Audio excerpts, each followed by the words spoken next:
The graphics program that I prefer to use is Adobe Photoshop. There are many graphics editing programs on the market. Photoshop happens to be one of the premier tools for editing graphics, and it's my preferred choice.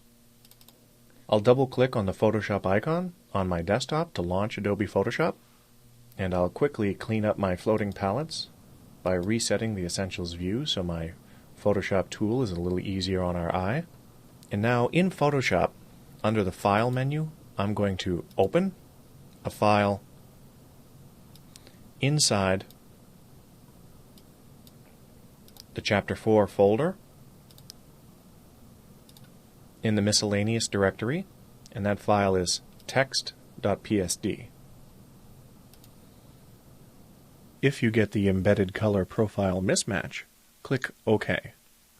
And if you get a warning message when you open this file asking you to update layers, you can simply hit the Update button. As we learned a moment ago, generally speaking, GIF is the preferred format for saving images that have lots of text. How do we save an image as a GIF in Photoshop? When we have images in Photoshop that we intend to export for use on the web, we'll make use of the Save for Web and Devices function, which is under the File menu. So File, Save for Web and Devices. And that brings up a dialog that allows us to, when I look in the 2-up view, see a preview of the original image and what a rendering of that image would look like with a format other than the original image. In the original image we had the Photoshop format .psd as our image format. Now I want to see what this image would look like as a GIF. So I'm going to change the file format to GIF with my control palettes on the right hand side of my screen. And if I zoom in on my preview pane, and I'll grab my zoom tool from the tool palette, my cursor icon changes to a magnification glass with a plus inside it. And if I zoom in and switch tools to the hand tool so I can click and move my image around, I can see that Photoshop is anti-aliasing my image for me. Anti-aliasing are these little in-between steps between the black text and the white background that, when zoomed out, create the nice smooth curve we see around characters of text in the GIF format, or any format for that matter. And this looks acceptable, and I could go ahead and create a GIF of this image to be used inside a web page. But what happens when I pick JPEG as my format? If I switch to JPEG, and a standard quality setting might be about 30%. Let me bring that down because we're dealing with a very simple image. I can see a little bit of noise starting to come in above my characters. It'll be more pronounced if I bring the quality down a little bit more. You're starting to see a little bit more of it over the U. I'm going to zoom in on that character, U, to highlight the point. I'll exaggerate the point by bringing the quality down a little bit more. These pixels which you're seeing are nowhere near the perimeter of the letters. This is an example of lossiness being incorporated into my image. These artifacts are not part of the original image and are something that we don't want. Now this is a very simple image, and in JPEG format if I was to punch up my quality to 100%, they would go away. But I also increase the file size of my image. If I bring that quality setting back down, the file size, which we can see in the lower left-hand side, changes from 12K down to 4K. Now, this is not really a tremendous concern to us. This is just an example. But file size is a consideration you want to take into account as you're building out your images, because if someone has a slow internet connection, your web page may take a longer period of time to load if you have very large images embedded within your web pages. In this example, that's not much of a concern because we're dealing with a very simple subject matter.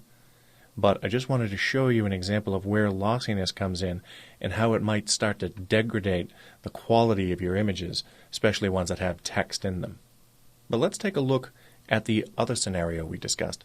Let's take a look at JPEG as the file format that we want to use for an image. I'm going to cancel out of this screen by clicking the Cancel button, and I'll close down my image file. Under the File menu, I'll click Open, and in Chapter 4, under the Images directory, I'll select this image of Saturn and click Open. This image of Saturn comes to us courtesy of NASA. NASA allows anyone to link to or use their images, but NASA does not explicitly endorse this series. You can read more about the rights to use their images on their site at www.nasa.gov. Now, if I zoom in on this image in Photoshop using the magnification tool, and I'll zoom in a little bit more. Notice these shades of greenish yellow and to a lesser degree purple in the rings of Saturn. Also notice beyond the perimeter of those rings there's some extra pixel information around the rings, and I can see more of it here in the shadow in this kind of yellowish brownish mix. This is lossiness inside my image. Now when I zoom out, holding down the Command key and pressing minus on my keyboard to zoom out, Control minus on Windows, to view the image at 100%, your mind doesn't perceive that lossiness. You don't recognize it. It doesn't stand out because it blends in with the rest of the information. To be sure, when this image was captured by NASA, the image was massive, huge, hundreds of megabytes in size. That original source image was sampled down to something that a desktop computer could handle easily. That was accomplished using the JPEG format, with the lossiness of the JPEG formatting streaming out some of that extra information, sizing down the file size to something manageable. Now, I also mentioned at the beginning of this lesson, we want to pay attention to the color space that's assigned to our image. Under the Image menu in Photoshop, there's the Mode group, and under the Mode group you can see that there are several color spaces available to us.